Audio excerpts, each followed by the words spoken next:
Olá pessoal, vamos começar agora a nossa aula número 2, que na verdade poderia ser chamada de aula número 1, né? Que vai ser a aula com conteúdo didático propriamente dito, né? Bom, antes de começar, eu queria dizer que eu li aí o retorno que vocês me deram e eu vou tentar acatar a maioria das coisas que foram ditas, tá? Teve um rapaz aí que reclamou do barulho ao fundo, que é o som de um ventilador. Eu peço que tenham um pouco de aceitação aí, porque o ventilador não vai dar para eu tirar não, tá bom? Quando eu voltar para minha casa, eu vou tentar fazer essas aulas num local que tenha ar-condicionado e aí provavelmente eu poderei tirar, mas nesse momento não dá, tá ok? Eu coloquei ele um pouquinho ali mais longe e acho que deve estar menos aí o barulho, né? Uma coisa que eu também notei é que eu funguei demais, né? Acho que vocês também notaram. Eu vou tentar fungar menos, tá? Eu tenho renite, vocês me perdoem.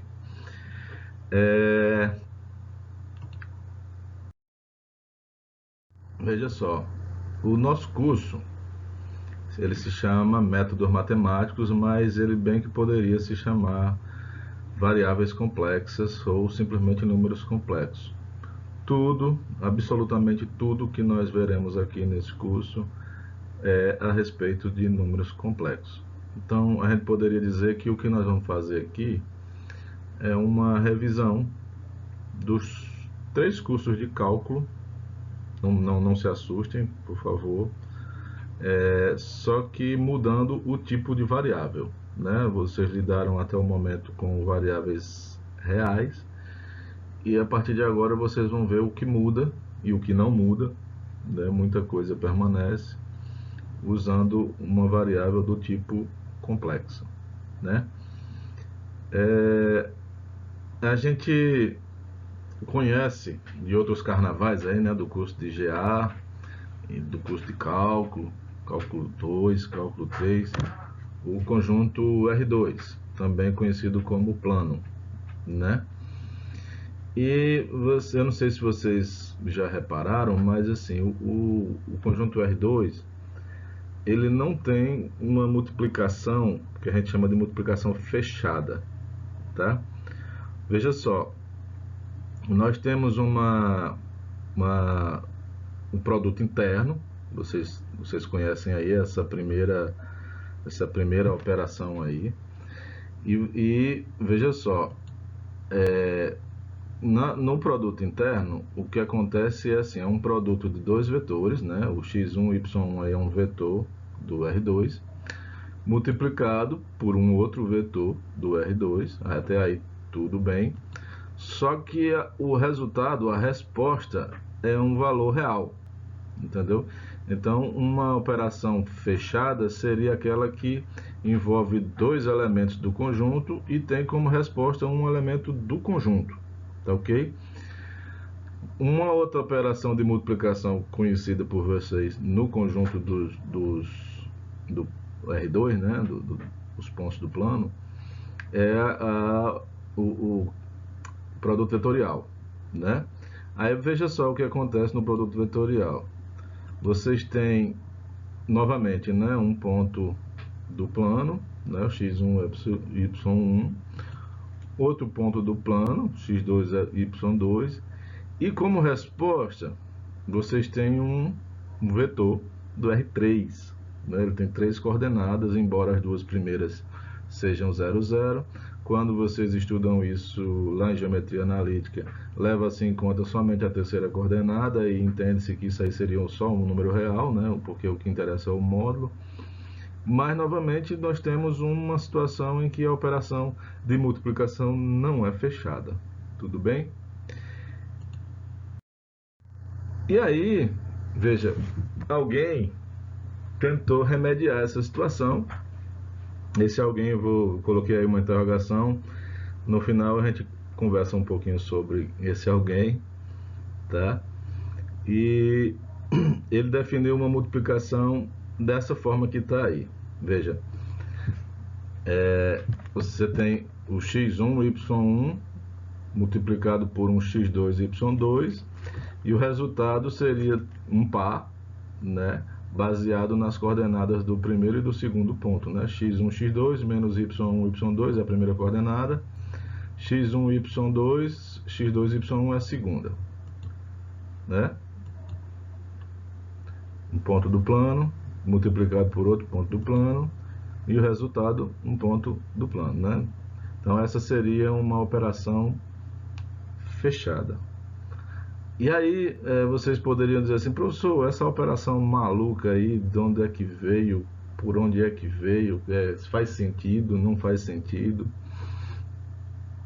E aí eu vou conversar sobre isso daqui a pouco. Aí veja só, para tentar retirar essa quantidade de informação e tentar ficar mais simples, eu removi aí o x, y, o x1, y1, x2, y2, usei a indexação e troquei somente por letrinhas A, B, C e D. Então a multiplicação ela ficou dessa forma aí, aparentemente ficou mais simples, né? Eu espero que todos vocês tenham concordado com isso, né?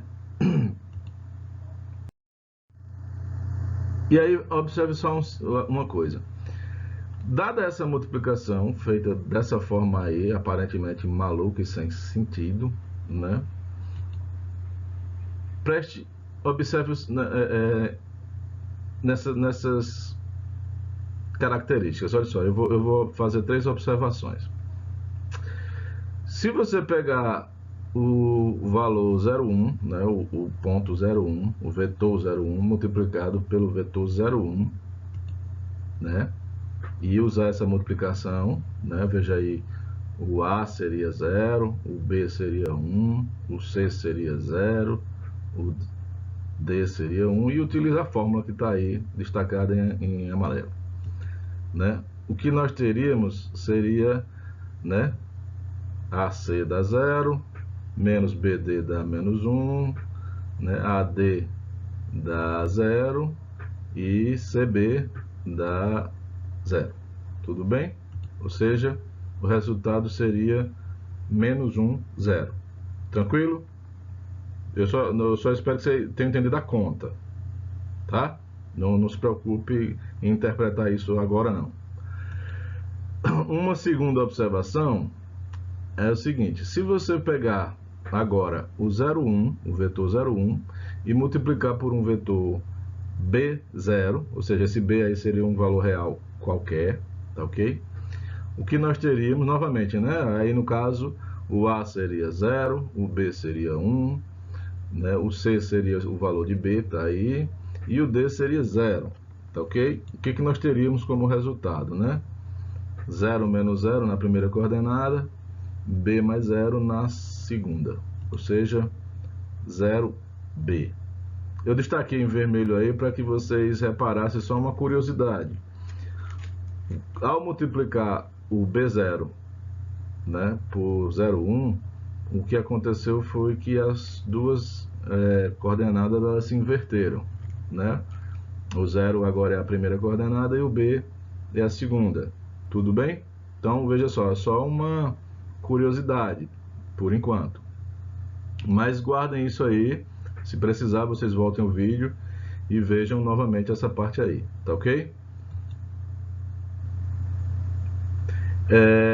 Lá na frente eu vou precisar trocar, vai surgir um 0B e eu vou trocar por 0,1 multiplicado por B0, tudo bem? Então, na verdade eu estou só invertendo a maneira que se lê essa igualdade, tá? Estou lendo ela de trás para frente. A terceira observação vai na seguinte direção. Se você pegar um par qualquer, um vetor do R2, AB, tá? Ele pode ser escrito como soma de dois vetores. Vê se vocês conseguem me acompanhar, né? Seria o A0 mais o 0B. Tá lembrado do 0B que eu falei agora há pouco? Então, eu vou trocar esse 0B pelo 0,1B0. Tudo bem? Aí, veja só. O que essa igualdade está dizendo para a gente é o seguinte: qualquer ponto, qualquer vetor do R2 pode ser escrito como, veja, esse primeiro ponto, A0, ele vai ter segunda coordenada 0. Esse outro aí, que está destacado em vermelho também tem coordenada 0, ou seja, eu posso representar esses elementos usando sempre vetores com coordenada 0, se eu fizer uso de um elemento que está aí nos ajudando, é o 0, 1. Então, isso sempre será possível, tá ok? Então, já que isso sempre será possível, o que a gente pode fazer para facilitar a nossa vida? Eu não sei se eu consigo ser claro no que eu estou tentando colocar, mas veja, esse A0, já que sempre a segunda coordenada vai ser 0, eu posso simplesmente identificar ele como A, puro e simples, tá ok? Mesma coisa para o B0, né? Já que a segunda coordenada sempre vai ser 0, eu posso simplesmente identificar ele por um B. Então, é como se você imagine o seguinte: imagine que você tenha cédulas de dinheiro e a primeira uma metade da cédula sempre vai ser igual, independente da cédula que você tenha. Então, você vai identificar a cédula sempre por uma metade. A outra metade nem importa, você nem vai olhar para ela porque é igual para todas. Tá ok? Então, esse A0 eu vou simplesmente identificar como A, o B0 eu vou identificar como B, e será necessário sempre jogar esse I aí, né? Esse I, nós estamos dando um nome para esse par 01 e ele vai ganhar um nomezinho aí de I, né? Esse I a gente vai chamar ele de unidade imaginária e a partir de agora, em vez de usar um par AB, eu vou dizer somente A mais IB.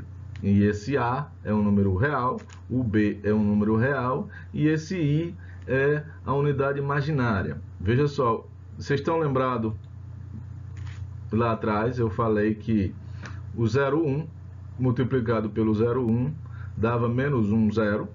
Então veja só, se você lembrar que o 0,1 é o I, que eu estou criando agora, então o que nós temos aí seria I vezes I, daí ao quadrado, e menos 1, 0 é identificado como menos 1, segundo o que nós estamos criando a partir de agora, tá ok? Então esse I, a gente chama ele de unidade imaginária, e ele tem uma característica muito peculiar, que seria ele elevado ao quadrado, dá menos 1, algo que para os números que nós conhecíamos até o momento não é possível, né? Tá ok? Por esse motivo, esse I ele é chamado de unidade imaginária, porque ele é como se ele fizesse algo que não é possível, algo que é impossível, tá bom? E aí nasce o conjunto dos números complexos. O que vem a ser o conjunto dos números complexos? A gente vai dizer que um número ele é complexo se você escreve ele na forma A mais IB, sendo que o A e o B são números reais e o I é a unidade imaginária, né? Em termos matemáticos, está aí a notação. A letra que vai simbolizar o nosso conjunto é o C, tá ok? E ele tem essas características aí, né? São todos os números da forma A mais BI com A e B real, e o I é a unidade imaginária com essa característica aí, I ao quadrado é igual a menos 1. Uma coisa que eu quero chamar a atenção é o seguinte: nunca se esqueçam que esse conjunto aí, ele nasceu como sendo, ele é na verdade o R2 com uma operação de multiplicação esquisita, uma operação de multiplicação que alguém inventou, tá ok? Então, se vocês lembrarem de álgebra linear, a dimensão de um conjunto, esse conjunto C, ele teria dimensão 2, ele diferente do Z, do R, do Q, os números reais, números racionais, números que tem toda dimensão 1, esse daí não, ele é um conjunto de 2 dimensões, tá ok? Tá ok? E a partir de agora, a nossa tarefa seria estudar as características desse conjunto, tá bom? O que é que vale nesse conjunto, como é que a gente faz as operações, se as operações tem as mesmas características dos conjuntos que a gente já conhece. Se não tem, onde é que falha? Tudo bem?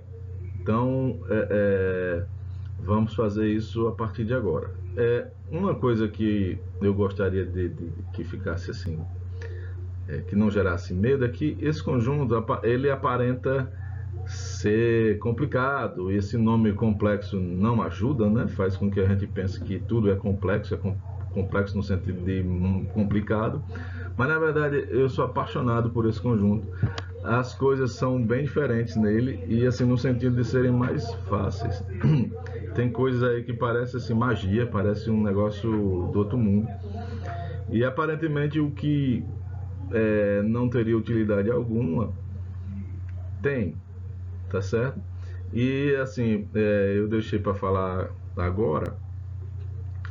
Na verdade, ele não nasce dessa forma como eu estou colocando para vocês, tá bom? Alguém, diante de uma equação que precisava de solução irreal, solução que não estava dentro dos números reais, propôs um número cujo quadrado desse menos 1, tá? E assim, ele caiu ele caiu em riso, as pessoas não deram crédito a essa pessoa, e esse conjunto simplesmente não vingou. Até que um dia, um dos maiores gênios da matemática, né, que é o Gauss, ele pegou e disse: olha, eu vou dar uma outra interpretação para esse conjunto, para essa unidade imaginária, e eu vou interpretar dessa forma aqui. O que está sendo feito nada mais é do que pegar o R2 e dar a ele uma operação de multiplicação fechada, como eu fiz. Isso aí quem fez foi o Gauss. E o que foi que mudou, né, nesse contexto? Se colocado dessa forma, ele é o R2 com uma operação, ele ganha uma geometria. Né? Lembre-se que vocês estudaram GA e o R2 é um conjunto riquíssimo, a geometria dele é bacana e tem muitas propriedades e características. Então, a partir desse momento, os números complexos voltam ao cenário e agora, né, pelas mãos de um grande gênio, que é o Gauss, e aí descobriram todas as qualidades e as características que esse conjunto vem a ter. É o que nós vamos estudar nesse curso. Tudo bem? Então, anotação, né, por favor. A partir de agora, a gente vai escrever o número complexo como A mais IB, tá? Daqui a pouco a gente vai ver que também poderemos escrever BI, né, quando a gente estudar as propriedades e descobrir que a multiplicação ela é comutativa, né? Mas, por favor, não me deixem colocar o carro na frente dos bois. Aí, vejam só, esse A é o que a gente vai chamar de parte real, tá ok? E o B é o que a gente vai chamar de parte imaginária. Por que parte imaginária? Porque é ele quem acompanha o I, tá certo?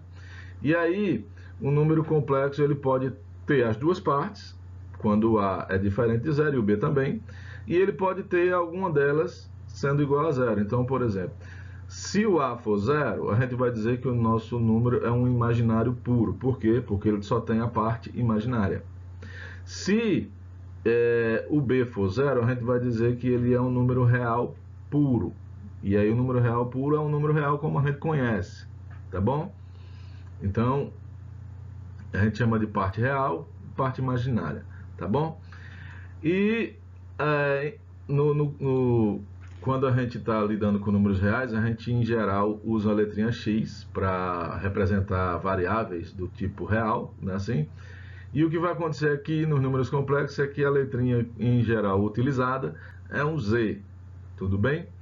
E continuando aí nas nossas notações, a parte A, numa notação mais científica, ela é denotada assim como a parte real de Z. Essa é a nomenclatura aí científica, tá bom? E o B, algumas vezes, também é chamado de parte imaginária de Z. Essa é a notação que se usa. Tranquilo? Isso aí é só nome para os bois, só para vocês ficarem com os pés no chão e não se perderem quando a gente for falar de uma coisa ou outra, tá bom? Só nomes, não se assustem. A aritmética, tudo bem? Vamos agora passar ao estudo das operações, tá bom? Então, a primeira, eu não chamaria de operação, mas eu coloquei aí junto da aritmética, seria a igualdade. Quando é que dois números complexos, eu identifiquei aí com Z1, Z2, quando é que eles seriam iguais? Então, se vocês continuarem com os pés no chão, lembrando que Z1 ele possui uma identidade com um par ordenado, né? Está escrito aí na forma complexa, mas eu poderia escrever simplesmente como A1B1, o número, o vetor do R2. O Z2 está escrito aí na forma complexa, mas poderia também ser escrito como o par ordenado A2B2. Essa anotação de par ordenado nós não vamos usar, tá ok? Mas você não pode perder de mente. Por quê? Porque vocês já sabem lidar em muitas coisas com pares ordenados. Então, por exemplo, como é que se iguala dois pares ordenados? Como é que se iguala dois vetores? Na coordenada a coordenada? Então, é a mesma coisa aqui, não mudou nada, só o que está mudando é a escrita. Então, Z1 será igual a Z2 se o A1 for igual ao A2 e o B1 for igual ao B2. Nada mais óbvio, nada mais simples. Tranquilo? A adição, mesma coisa. Se você lembrar que o Z1 é um par ordenado, o Z2 é um par ordenado, e se você lembrar como é que soma-se pares ordenados, você vai perceber que a nossa soma aqui está executando a mesma coisa, né? A parte real da soma é a soma das partes reais de Z1 e Z2, né? A1 mais A2. E a parte imaginária da soma é a soma das partes imaginárias de Z1 e Z2, B1 mais B2. Tranquilo? Nada para se assustar, tudo muito tranquilo, muito óbvio, beleza? Segue adiante. A subtração, na verdade, é você olhar para trás. Coloquei aí só para efeito de completude do que se fala, mas é só você olhar a adição e trocar o mais por o menos. Então, como seria Z1 menos Z2, a parte real é A1 menos A2, a parte imaginária é B1 menos B2. Não tem mistério. Tá ok? A multiplicação, eu coloquei aí, você poderia dizer assim, professor, a gente não começou definindo uma multiplicação, né? E o senhor está agora trazendo a multiplicação de novo. Bom, lembre-se que ficou uma multiplicação assustadora, né? Uma multiplicação que não é tão óbvia nem tão simples de se decorar. E aí eu estou trazendo ela aqui agora para que vocês possam ver que não precisam decorar, tá bom? A gente estudou todas as características e do i, né? Que na verdade é só uma. E a gente vai ver agora como as coisas elas se encaixam de uma maneira que parecem ser bem óbvias. Então, veja só. O que seria Z1 multiplicado por Z2? Né? Coloquei aí os dois na sua forma extensa, né? A1 mais IB1, A2 mais IB2, e eu vou proceder fazendo a distributividade, como a gente aprendeu a fazer lá nos números reais, ok? Quando você faz a distributividade, aí você vai ter A1, A2, A1 multiplicado por IB2, IB1 multiplicado por A2 e o IB1 multiplicado pelo IB2. Foi 4 termos, né? Distributividade, como vocês aprenderam. E aí surge uma questão, né? Professor, o que vem a ser A1 e IB2, e B1 A2 e B1 multiplicado por IB2. Então a gente vai dar uma pausazinha e nós vamos responder esses 3 questionamentos e depois voltar para a nossa multiplicação. Tá ok? Então, veja, respondendo a primeira, né? A1 e B2. Se você lembrar que o A1 é um número real, na forma de par ordenado, ele vira A1, 0, porque ele não tem parte imaginária. Se você lembrar que o I é a unidade imaginária, ou seja, é o par 01, e o B2 é o número real, ou seja, é um B2 0, eu posso usar aquela multiplicação maluca que nós colocamos lá no início. Né? Maluca não, foi o Gauss, né? É muita ousadia minha querer atribuir o termo maluquês para uma coisa do Gauss, mas é uma multiplicação assustadora, né?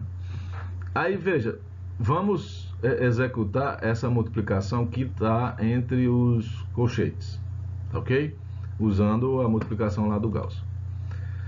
O A1, 0 continua aí. Aí, veja, como é que a gente faz essa multiplicação do 0,1 com o B2, 0? Então você vai pegar parte real multiplicada pela parte real, vai ficar 0, B2, menos imaginário multiplicado pelo imaginário. Então vai ficar menos 1 vezes 0, dá 0 menos 0. Show? E a parte imaginária, ela é os cruzados. Cruzados em que sentido? Eu vou multiplicar o 0 real pelo 0 imaginário, que dá 0. O 1 imaginário multiplicado pelo B2 real, vai dar B2. Então isso daí vai me dar A1, 0 multiplicado por 0, B2. Show? E aí nós vamos fazer a multiplicação de novo, né? O que vai acontecer? Parte real com parte real vai dar A1, 0 mais 0, B2, dá 0. Os cruzados, A1 vezes B2 menos 0 vezes 0. Então fica o A1, B2. E aí se a gente escrever na forma de número complexo, né, a gente abandonar o par ordenado e voltar para a forma usando o I, 0, A1, B2 é um imaginário puro. O que significa imaginário puro? Ele tem o I, e o valor que acompanha o I é o A1, B2. Beleza? Se você olhar para o que está aqui e o que está aqui, perdão aí que eu estou fazendo com o mouse, tá? Você vai ver que a única coisa que aconteceu foi o I, ele saiu para a sua esquerda. Tranquilo?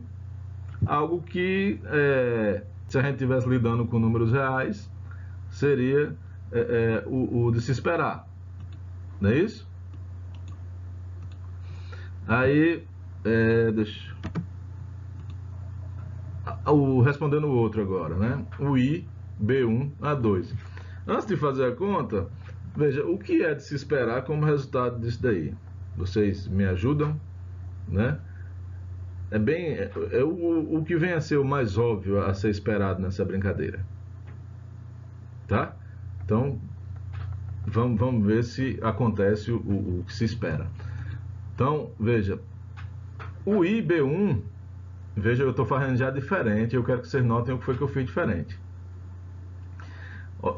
Tanto que eu deixei aí o cálculo feito na outra perguntinha, né? Na hora de representar o IB2, eu fiz 0,1 multiplicado por B2, 0, correto? Mas eu poderia ter olhado para o IB2 simplesmente como um número complexo que tem parte real 0 e parte imaginária B2. Correto? Então é isso que eu vou fazer aqui, justamente para que vocês vejam as duas formas. Então o IB1 é a mesma coisa que 0B1. Beleza? E o A2 é um número real puro, é a mesma coisa que A2, 0. Façamos a multiplicação. Parte real multiplicado por parte real dá 0, imaginário com imaginário dá 0, então fica 0 menos 0 dá 0. E os cruzados, então vai ficar 0, parte real multiplicado pelo 0 imaginário, e o B1 real multiplicado pelo A2 imaginário. Então ficou B1 A2, que escrito na forma de complexo dá I B1 A2, que é exatamente o que a gente esperava. Beleza? Então, mais uma vez, assim, esse conjunto, com essa operação maluca, ela respeita as regras. Então, ela está mostrando que não é maluca, assim, ela não é tão estranha como seria de se esperar. Por fim, o IB1 multiplicado por o IB2, mais uma vez, o que seria de se esperar nesse caso? Me digam aí, né? Eu não sei se todos vocês pensam como eu, mas o que seria de se esperar é que o I do B1 e o I do B2 a gente pudesse puxar os dois para a esquerda, multiplicar um pelo outro, né? e I ao quadrado dá menos 1, então o resultado que se espera daí seria menos B1, B2, né? Então vejamos, como é que eu represento o IB1 na forma de par? 0B1. O IB2 na forma de um par, 0B2. Beleza? Fazendo a multiplicação, real multiplicado por real, 0 vezes 0, imaginário com imaginário, B1, B2, né? Tem um menos entre eles, então vai ficar 0 menos B1, B2. Os termos trocados, então vai ficar o 0 daqui, 0 do que acompanha o B1 multiplicado pelo B2, e o B1 multiplicado pelo 0, então dá 0 mais 0. E isso escrito na forma complexa dá menos B1, B2. Tudo como a gente esperava, tá ok? Então eu vou voltar com esses três resultados lá para onde a gente tinha parado e eu vou trazer eles agora, tudo bem? Então veja, tá aí o A1, A2 vai permanecer, A1 e IB2 eu vou trocar, IB1, A2 eu vou trocar, o IB1 multiplicado pelo IB2 eu vou trocar também. Então, veja aí o que acontece. Temos novamente 4 termos. E agora eu poderia, eu não sei se eu estou abusando da compreensão de vocês, mas é fazer a adição de números complexos. Então você poderia olhar isso aí como 4 números complexos, aterrissar os 4 pares ordenados e juntar tudo. Só que na prática o que a gente vai fazer é o seguinte: eu vou pegar os elementos que são reais e vou juntar, e vou pegar os elementos que são imaginários e vou juntar. Vocês conseguem detectar aí o que é real? Então, se você observar, A1, A2 é real, menos B1, B2 é real. Legal? E imaginário, tudo que tem o I é imaginário. Então, eu vou juntar num pacote só, eu vou botar o I em evidência. Aí, uma coisa que eu estou fazendo, sem ter provado, é assim: quando eu boto em evidência, eu estou usando uma distributividade da multiplicação que não foi provada ainda. Tá bom? Mas veja, eu estou usando porque no final vai dar certo. Mas se você quiser fazer da maneira rigorosa, é olhar o A1, A2 como um par, o I A1, B2 como um par ordenado, o I B1, A2 como um par e o menos B1, B2 como um par. E aí você pega esses 4 pares e junta todos eles e você vai chegar num resultado. Tá ok? Então, a rigor seria dessa forma. Mas fazendo da forma, botando o carro na frente dos bois, parte real com parte real, tá aí, parte imaginária com parte imaginária, tá aí, né? Daqui a pouco a gente vai ter a distributividade. Show? O que vocês ganharam com isso em relação a outra multiplicação, né? Se você observar, o que está sendo dito aí é que você pode fazer a distributividade dos dois produtos aí, e quando aparecer o I, você tratar ele como um número real, como se fosse um número real, fazendo associatividade e fazendo distributividade e juntando, botando em evidência. E quando aparecer um I multiplicado por outro I, você usa que isso dá menos 1. Então, dá para se fazer simplesmente usando a distributividade e a informação de que I ao quadrado é menos 1. Então, aquela regra lá você pode agora esquecer, se você entendeu essa agora. Bacana? Quando eu estou na aula presencial, eu pergunto se entenderam, né? Aí aqui essa novela tá complicada. Bom, dê um retorno para mim aí. Eu vou criar outro chat para essa aula e vocês coloquem as dúvidas, tá? Eu vou tentar responder todas. É aquela que for preciso gravar alguma coisa, eu gravo. Bacana? Aí vem a pergunta que não quer calar e que ninguém quer fazer, né? Opa, tá confuso isso, né? Assim, o cérebro quer perguntar, mas a razão não quer perguntar, né? Professor, e como é que divide esse diabo, né? Uma coisa imaginária dividida por outra coisa imaginária, um negócio complexo dividido por outro negócio complexo, né? Bom, garotinhos, embora vocês não queiram saber, mas para isso tem uma resposta e nós vamos apresentar ela agora, tá bom? Então veja só, Z1 dividido por Z2, sendo Z1 o que está aí, né? A1 mais IB1, o Z2 sendo A2 mais IB2, o que seria o resultado dessa conta? Então, em matemática, quando a gente não sabe, a gente dá umas letrinhas, né? Então, o que eu vou fazer é, suponha que o resultado disso daí seja um W, esse W seria um X mais Y, e nossa tarefa agora seria descobrir quem é X e descobrir quem é o Y. Tá ok? E aí, veja, se existir esse W, significa que o Z2 vezes o W dá o Z1. Correto? É o equivalente a pegar o Z2 que está dividindo e passar para o outro lado multiplicando. Tá? E aí você vai colocar todos os elementos nessa sopinha aí. Coloca o W, coloca o Z2, coloca o Z1. Faz essa multiplicação, porque agora nós já sabemos multiplicar. Tá?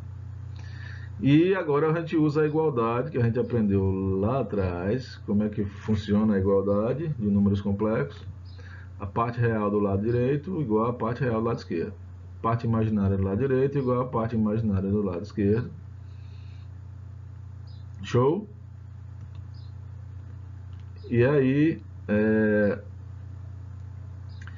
temos um sistema, tá? Esse sistema aí tem letrinha de mais e todos vocês sabem responder esse sistema, mas por incrível que pareça, quando tem letrinha de mais, vocês entram num parafuso e dizem que não sabem. Então, como é que a gente resolvia um sistema 2x2 lá na sexta série? A resolução por substituição. A gente multiplica por alguma coisa na primeira equação, multiplica por alguma coisa na segunda equação, de modo que algum termo se cancele e eu possa encontrar a resposta para 1. Tá ok? Então, o que eu vou fazer aí é... Já tem a resposta aí, eu pulei um passo, mas, por favor, na equação de cima, você multiplique por A2. Tudo. E na equação de baixo, você multiplica por B2. Tá bom? Bote aí o lápis e o papel para fora, escreva o sistemazinho e faça essa multiplicação que eu estou mandando. Quando você fizer isso, os termos que tem y vão se cancelar se você somar a equação de cima com a equação de baixo. E aí você vai ficar com o x multiplicado por a quadrado mais b quadrado e igual a 1, A2 mais B1, B2, e aí você tira o x, bota o x isolado e você vai chegar nisso daí. Bom, é simples essa conta. Se vocês não conseguirem, eu faço a mão depois. Eu pulei só um passo, justamente porque não cabia no slide, tá? Mas eu vejo que não tem erro não aí, tá? Por favor, vocês conseguem. Então veja, o resultado da divisão de Z1 por Z2 é esse troço aí, né? Horrível. É horrível, é assustador esse negócio. Não achem que vocês estão devagar, não. É feio mesmo, tá bom? Aí, veja, nós vamos tentar melhorar isso aí, né? Os matemáticos sempre em ajuda a vocês, né? Vocês nos veem como os capeta, mas nós somos os bonzinhos, viu? Nós ficamos procurando resposta para vocês. Então veja só uma coisa. Existe um camarada que vocês já conhecem de outros carnavais, que é o conjugado. Vocês usaram esse termo aí quando estudaram limite. E o sentido aqui é o mesmo, tá bom? O que era o conjugado? Lá no limite você tinha uma soma, o conjugado era subtração, não é assim? Então, se você tem um número complexo na forma A mais IB, o conjugado, a gente vai botar um tracinho em cima para identificar que nós estamos falando do conjugado. Então, Z normal é A mais IB. O Z com um tracinho é o conjugado de Z. Então, o conjugado de Z é A menos IB. Beleza? E duas observações, tá bom? Aparentemente inúteis, mas vocês vão gostar. O que acontece se eu multiplicar o Z2 pelo seu conjugado? E assim, eu poderia fazer essa conta com Z vezes o seu conjugado. Eu estou fazendo com Z2 justamente por o que ficou lá atrás na multiplicação, tá bom? Então, Z2 multiplicado pelo seu conjugado, vamos lá, fazer a continha e ver o que acontece. O Z2 é A2 mais IB2, o conjugado é A2 menos IB2. Legal? Faz a conta. Opa! A2 quadrado mais B2 quadrado. Vocês lembram disso aí em algum lugar? Aparece lá na divisão, viu? Outra observação. E se eu fizer Z1 multiplicado pelo Z2 barra? Praticamente nós vamos resolver repetir essa conta, tá? Só que o que vai mudar é que o primeiro termo agora é Z1, tá? Então vai ficar A1 mais I, B1, A2 menos I, B2. Legal? Faz a continha, dá esse troço aí bem grande. Estranho? Nunca viram na vida? Volta lá na nossa divisão. Vocês estão lembrados que tínhamos isso aí? Então veja só. Se eu escrever isso como uma fração sobre uma fração, eu estou abusando novamente, não provei que pode ser feito, mas por favor, pode, tá? Isso poderia ser escrito assim.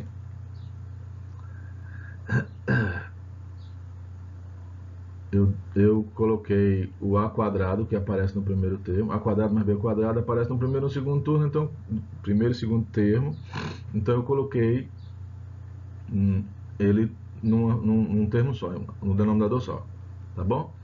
E em cima ficou A1, A2, mais B1, B2, mais IB1, A2, menos A1, B2, que é justamente Z1, Z2 barra, dividido pelo Z2, Z2 barra. Algo interessante aí? Veja só, quando você quiser fazer uma divisão, na verdade você vai multiplicar. Massa, né? São as bruxarias que acontecem nos números complexos. Você quiser dividir Z1 por Z2, o que você vai fazer é multiplicar pelo conjugado do de baixo, em cima e embaixo. Tá lembrado que multiplicando em cima e embaixo pela mesma coisa não altera o resultado. E por que você vai fazer isso? Porque ao multiplicar o Z1, Z2 barra, você tem o complexo que é a resposta, e a parte de baixo é um número real, não tem a parte imaginária. Então, isso daí já traz a resposta pura e simples. Tudo bem? Então, aquela expressão enorme, ela está aí ainda, né? Pode ser esquecida também. O que você precisa guardar é, na hora de dividir, basta eu multiplicar pelo conjugado do de baixo, em cima e embaixo da fração. Tá ok? Né? Eu acho que ficou bacana, ficou simples.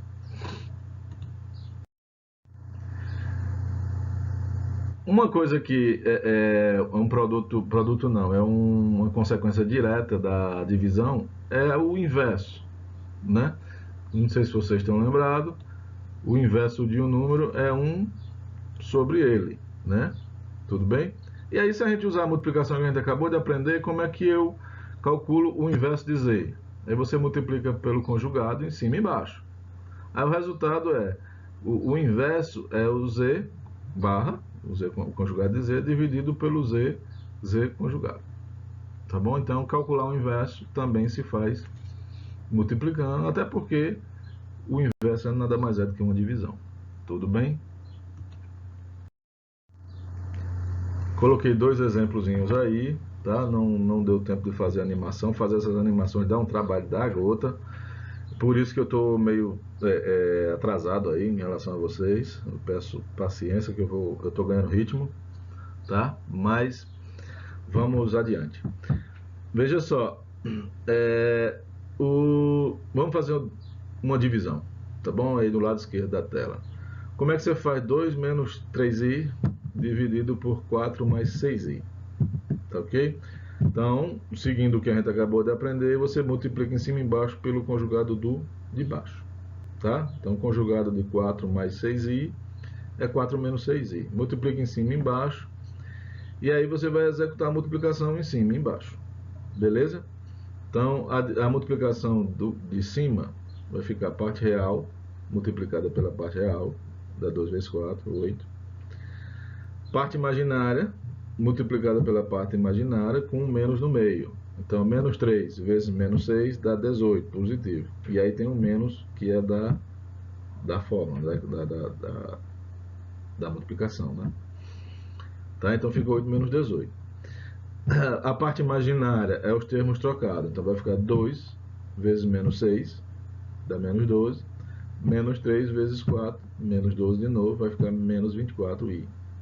Parte de baixo, aí é um produto da soma pela diferença, então é a soma dos quadrados, né? Na verdade é a diferença dos quadrados, só que o i ao quadrado dá menos 1. Então vai ficar 4 ao quadrado, 16, mais 36, que dá 52. Então você pode deixar na forma de fração, menos 10 menos 24i sobre 52, ou você pode pegar esse 52 e dividir para colocar nos dois termos, na parte imaginária e na parte real. Ficaria menos 10 sobre 52, menos 24 sobre 52. Aí você podia levantar a mão e dizer, professor, eu posso simplificar? Pode não, deve, tá bom? Eu não fiz aí porque o slide acabou e eu não queria criar mais um. Deixei aí por conta de vocês, tá bom? Então aí você poderia dividir por 2 em cima e embaixo, fica 5 sobre 26, a parte real. E na outra dá para dividir por 4. Fica 6 sobre 13, se eu não estou enganado. Tá bom? Fazem aí, por favor. O outro exemplo seria qual é o inverso de 2 menos 3i, tá? Então 2 menos 3i invertido é 1 sobre 2 menos 3i. Multiplica pelo conjugado, em cima e embaixo. E aí você vai fazer essas continhas, vai chegar nesse resultado que está aí. 2 mais 3i dividido por 13. Bacana? Então, tudo muito simplesinho, muito bacaninha. Como eu disse na aula anterior, não há nada com que se assustar a respeito de números complexos. Uma pergunta que vocês deveriam estar se fazendo é assim: esse negócio é imaginário, né? Tem utilidade esse negócio? Para que serve esse negócio? Né? Então não esqueçam dessa pergunta, não. Mantenham ela aí em mente e a gente vai conversar sobre isso a qualquer momento, tá bom? Mas eu posso adiantar para vocês, né, o spoiler é que tem, tá bom? Tem bastante utilidade, muita utilidade. E não estão estudando isso à toa, tá ok? Então, vamos para frente. As propriedades. E aí, eu não vou deixar a cargo de vocês provar cada uma delas, tá bom? A soma, a adição, ela é comutativa. O que significa comutativa? Z1 mais Z2 é igual a Z2 mais Z1. Então a ordem de soma numa adição não faz diferença, não interessa. Tanto faz você somar o primeiro com o segundo com o primeiro, o resultado dá o mesmo. Tá ok? A associatividade. Se você pegar uma soma de 3 elementos, por exemplo, e você fizer o segundo com o terceiro, primeiro, e depois juntar com o Z1, é o mesmo resultado de que você juntar o primeiro com o segundo, Z1 mais Z2, e depois somar com o terceiro. Também, isso é a associatividade, tá bom? Imagine que você estivesse falando assim, se eu tivesse notas de 10, de 20 e de 5. O resultado, tanto faz eu somar notas de 10 com as de 20 e depois juntar com as de 5, do que você somar as de 20 com as de 5 e depois somar com as de 10. Dá o mesmo resultado, tá bom? Então é muito óbvio, tá bom? É por isso que eu não estou indo atrás de provar isso aí, tá ok? A adição, ela possui um elemento neutro que é o 0 mais 0i. 0 mais 0i eu coloquei aí para vocês vejam que tem uma parte real, uma parte imaginária, mas ele na verdade é o zero real, né? Porque não tendo parte imaginária, ele é real puro. Então, o elemento neutro dos números complexos é o zero dos números reais, tá bom? A gente só tem que tomar cuidado porque ele tem uma parte imaginária nula, tá? E o oposto, né? O oposto da adição, também tudo muito óbvio. Se você pegar um número complexo A1 mais IB1, o oposto seria menos A1 menos IB1, ou seja, é só você inverter o sinal. Tranquilo? Nada de novo aí embaixo do sol. Na multiplicação, também seria interessante fazer as demonstrações disso aí, porque a multiplicação ela é esquisita, ela é diferente, mas apesar disso, ela obedece a todas as propriedades que vocês já conhecem, né? Se eu tivesse na aula presencial, eu ia fazer isso, vocês iam ficar de saco cheio comigo, mas eu ia fazer. Então veja, Z1 vezes Z2 é a mesma coisa que Z2 vezes Z1, tá? Então é comutativo. E aí, aquela coisa de escrever o IB1 ou BI está provado agora, tá bom? Essa, por conta da comutatividade. A associatividade também está valendo. Então, Z1 vezes Z2 multiplicado por Z3, né? Se você realiza primeiro o produto Z1, Z2 e depois multiplica por Z3, é a mesma coisa que fazer o produto Z2, Z3 e depois multiplicar por Z1. Tá? O resultado é o mesmo, tudo muito óbvio. Legal? O elemento neutro da multiplicação é o 1. Tá entendendo? Ele tem uma parte complexa 0, ou seja, ele é o 1 real, é o 1 dos números reais. Tá bom?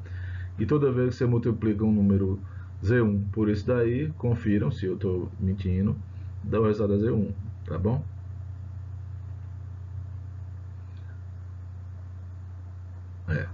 Não estou enganado não, tá bom? O senhor demorou desse tanto, o senhor ainda está com dúvida? Tô não, é isso aí mesmo. E por fim a distributividade, que a gente já usou lá atrás, assim, botei o carro na frente do boi, não provei, mas ela vale. Então, se você tiver Z1 multiplicado por Z2 mais Z3, o resultado é Z1, Z2 mais Z1, Z3. E eu coloquei somente a distributividade à esquerda, mas se você tiver o Z1 do lado direito, é só você usar a comutatividade, traz ele para o lado esquerdo e está valendo tudo de novo. Então, o que se juntando as características da multiplicação e adição significa que vocês podem fazer tudo como sempre fizeram, tá bom? E aí, se vocês pegarem a lista de exercício, tanto do livro ou a minha, eu vou colocar lá no site, já está lá no site, tá bom? E aí vocês têm um bocado de equaçãozinha, um bocado de coisinha para resolver, e envolve somente a álgebra complexa. E aí o que nós concluímos com a aula de hoje é que a álgebra complexa é a mesma álgebra real, com um único adicional, é que tem uma letrinha aí, e essa letrinha aí, quando multiplicada por ela mesma, dá menos 1. Tá bom? E só para fechar aqui, eu falei do conjugado.